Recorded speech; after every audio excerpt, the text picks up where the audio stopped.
కీర్తనల గ్రంథం 115వ అధ్యాయం. మాకు కాదు యెహోవా, మాకు కాదు, నీ కృపా సత్యములను బట్టి నీ నామమునకే మహిమ కలుగునుగాక.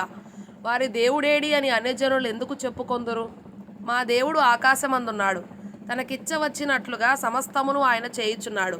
వారి విగ్రహములు వెండి బంగారువి, అవి మనుషుల చేతి పనులు.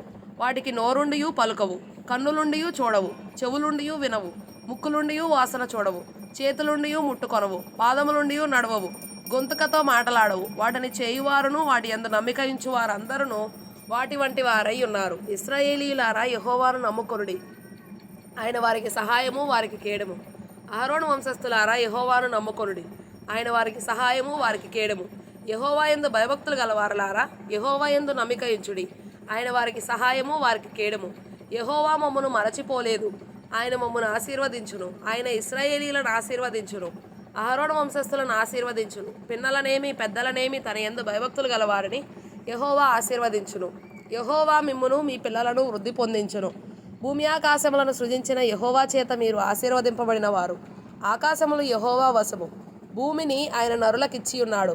ఋతులను మౌనస్థితిలోనికి దిగిపోవు వారును యెహోవాను స్తుతింపరు. మేమైతే ఇది మొదలుకొని నిత్యము యెహోవాను స్తుతించెదము. యెహోవాను స్తుతించుడి.